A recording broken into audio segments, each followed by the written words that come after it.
Welcome again to the continuation on the vectors that I started with you in the previous video.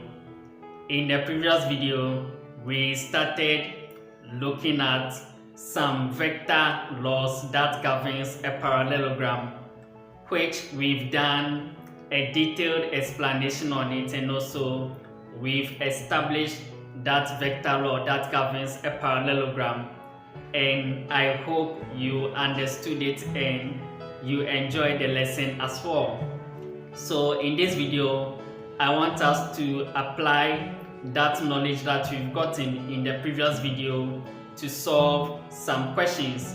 So as you can see, I have example 1 on the board, and I will encourage you to do all to watch the previous video, because the previous video lays the foundation. Everything that you are supposed to know about the vector law that governs a parallelogram, I've done a detailed explanation on it in the previous video. Okay, so just do all to watch the previous video so that you can gain a good foundation and understanding to be able to handle this session as well. As I said, we are going to apply the knowledge that we've gotten in the previous video here. Okay, so just watch it so that you can handle this session, and please don't forget to like the videos and also share them after watching. And if you are watching for the first time, please do all to follow the page and also subscribe to my YouTube channel as well. Let's go ahead and take a look at the question that I have on the board. So example 1, it says that a parallelogram ABCD has vertices A 1 3, B -2 5, and C 1 8. It says we should find the coordinates of the vectors D. Okay, so the question is asking us to find the coordinates of the vectors D. Okay, I'm going to read it one more time before we proceed and solve it together. Okay, so let me read it one more time. It says that a parallelogram ABCD has vertices A 1 3, B -2 5, and C 1 8. Find the coordinates of the vectors D. Okay, so we are being asked to find the coordinates of the vectors D, and from the previous video we've established the vector law that governs a parallelogram. So we are going to apply that knowledge to solve the question that I have on the board. So first of all, what you need to do is to draw your parallelogram. Okay, that's the first step. Again, the first thing to do is to draw your parallelogram and label the vertices of the parallelogram, okay, using the points that you have been given on the board. I hope you understand up to this point. Okay, so let me write down my solution and let's begin. Okay, so I'm going to draw my parallelogram. Okay, so let me draw my parallelogram so that we'll proceed and label the vertices of the parallelogram. Okay, so assuming this is my parallelogram, okay, so this is my parallelogram, and we've established from the previous video that a parallelogram has the opposite sides to be equal. Okay, so a parallelogram is just a plain figure with two opposite sides to be equal. Okay, so this is the parallelogram that I've drawn on the board. Okay, and I'm going to label the vertices of the parallelogram. Okay, so let me do exactly that. Okay, so now I'm going to use the points given to label the vertices of the parallelogram. We have been given the vertices A, B, C. And the D, we are being asked to find the D ourselves. Okay, so we have a parallelogram A, B, C, D. So I'm going to start here as A, here as B, and here as C, and here as D. I've explained to you in details how to label a parallelogram. Okay, so I explained to you that you move in a particular direction. You don't mix the labeling together anyhow. You move in a particular direction, and that is either you move in the clockwise direction or the anti-clockwise direction. Okay, so you can see that when I started from here as A, I chose to move in the clockwise direction. So starting from here as A, I came here as B, here as C, and here as D. Okay, someone can also choose to move in the anti-clockwise direction. It's the same thing. So the person can start here as A, come here as B, here as C, and here as D. The most important thing is that we are supposed to follow a particular pattern. Either you move in the clockwise direction or the anti-clockwise direction. Okay, don't mix them together, because if you do so, it will affect your solution and your answer will be wrong. Okay, that's why it's very important to follow a particular pattern when you are labeling the parallelogram. Okay, so we've labeled the vertices of the parallelogram. Okay, so now let's bring the points that we were given, okay, on the parallelogram. So starting from the A, we're giving the point A to be 1, 3. Okay, so I'm going to bring it here. So 1, 3. I hope you understand. Then we're giving the B also. B is given to be minus 2, 5. So I come here and I'll bring my minus 2, 5. Then we're giving the C. The C is given to be 1, 8. So you bring your 1, 8 there. I hope you understand and you agree with me up to this point. Now, we are being asked to find the coordinates of the vectors D. Okay, so the D, we are being asked to find the coordinates of the vectors D, which we don't know. Okay, so since we don't know it, let's represent it by a variable. Okay, so the coordinates of the vectors D that we want, since we don't know it, let's represent it by variable. Okay, so I'm going to represent the two coordinates of the vectors D by variable S and Y. I hope you understand and you agree with me up to this point. Okay, all that we did is to label the vertices of the parallelogram and for us to bring the point given. Okay, the next thing is that we are being asked to find the vectors D, the coordinates of the vectors D, which we don't know. So since we don't know the coordinates of the vectors D, all that we need to do is to represent it by variables. Okay, so that's how I've written the vectors D, the coordinate to be S, Y. Since we don't know, we are the ones to find it. That's what the question is asking us to do. I hope you understand up to this point. Okay, so now from here we are going to apply the vector law that governs a parallelogram, which I've explained into detail in the first video. Okay, so we are going to apply that knowledge here, and we've established that the two opposite sides of a parallelogram are equal. So when I take this side, the length AD is equal to the length BC, and when I take the length AB also, it's equal to the length DC.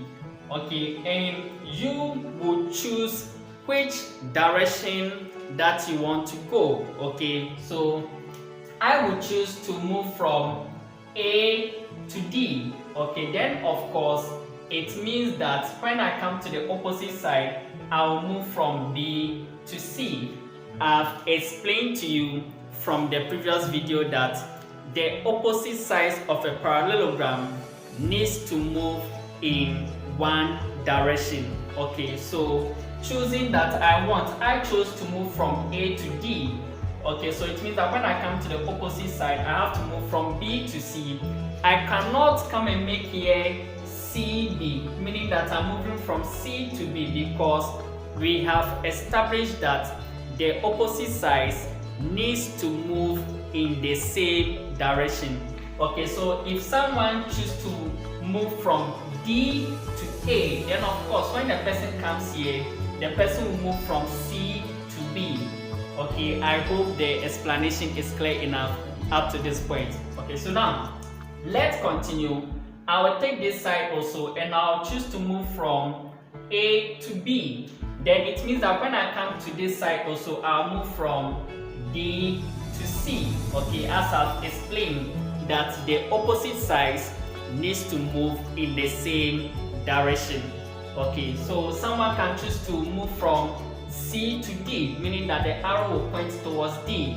So in that regard, when the person comes to this side, the person will move from B to A. Okay, so the arrows always needs to move in the same direction. Very important. Okay, so now the vector law that we looked at in the first video, we got to know that since the opposite sides of a parallelogram are equal or they are the same, it means that when I take the length AD, which is the same as the vector AD, it should be equal to the length BC, which is the same as the vector BC.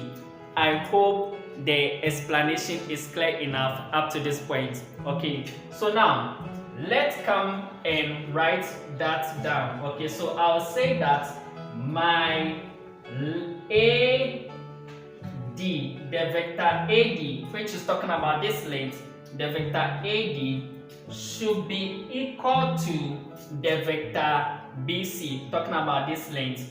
So vector BC. I hope the explanation is clear enough up to this point.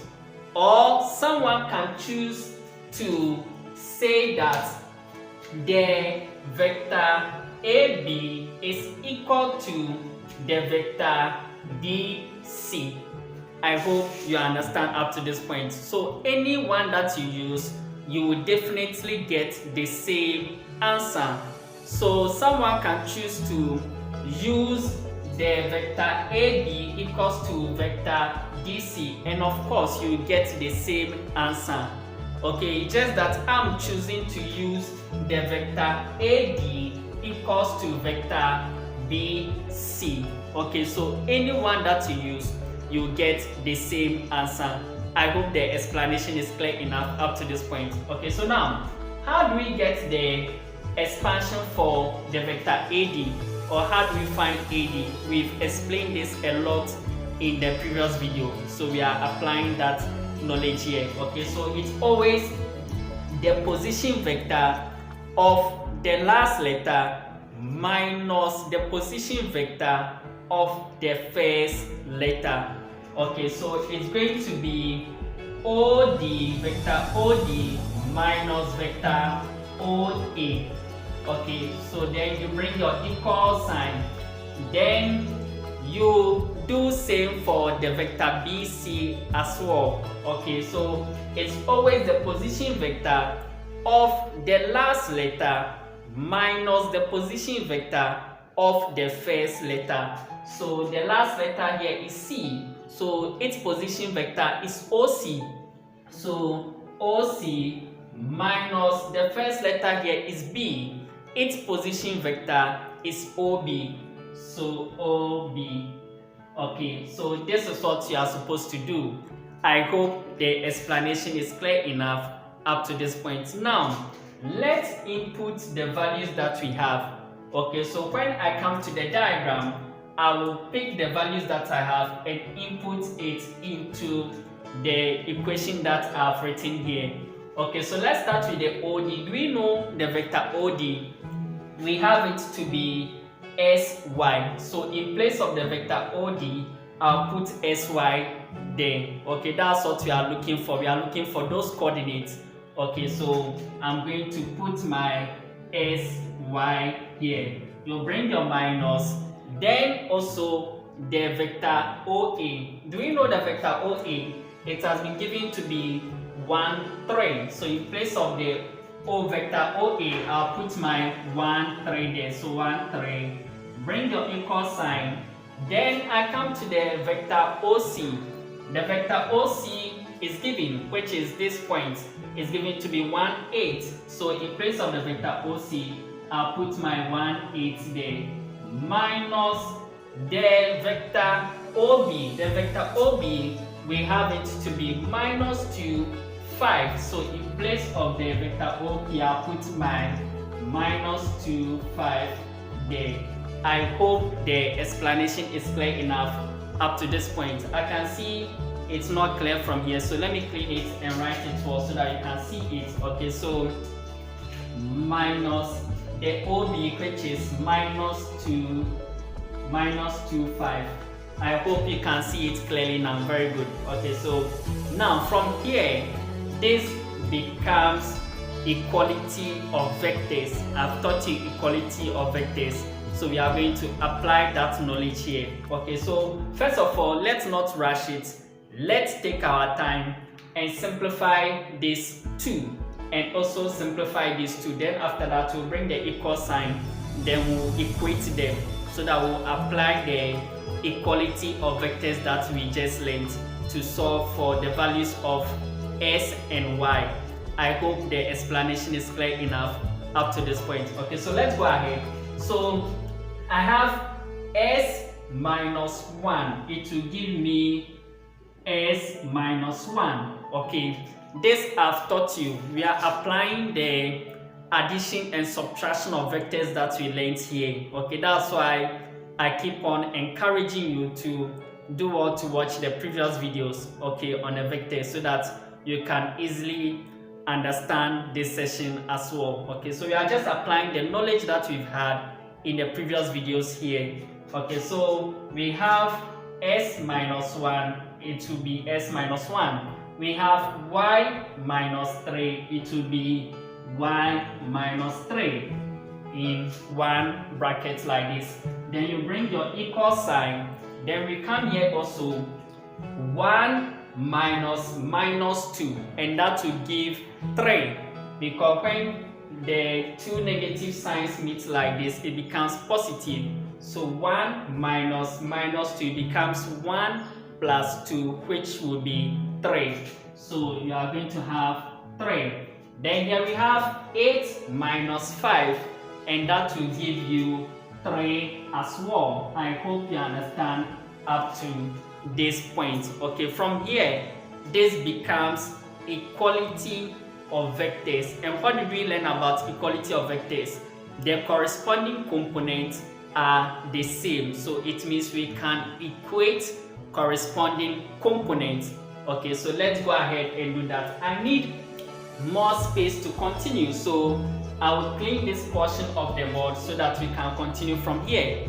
I hope the explanation is clear and you understand up to this point. Okay, so let me clean this side so that we can continue and solve for the values of s and y in the vector equation that we have now. Okay, so now I'm going to equate corresponding components. Okay, so when I take the s minus 1, I will equate it to the 3 here. Okay, and also when I take the y minus 3, I will equate it to the 3 here. Then we solve for s and y. This is equality of vectors. Two vectors are equal when their corresponding components are the same, meaning that we can equate corresponding components. Okay, so I'll take the values at the top and equate them, and I'll take the values at the down and equate them. Okay, so when I take the s minus 1, I will equate it to the 3, and this becomes a simple linear equation to solve for s. So my s will be equal to 3 plus 1, so my s equals to 4. Okay, so I've gotten the value of s, which is 4. Now I'm going to solve for the value of y as well. How do we do that? We are going to take the values at the down here and equate them. So I'll take the y minus 3, equate it to the 3 here. Then I'll solve for y as well. So when I pick my y minus 3, it should give me 3. I hope you understand. Then let's solve for y. My y will be equal to 3 plus 3, and my y will be equals to 6. Okay, so I've gotten the value of y as well, which is 6.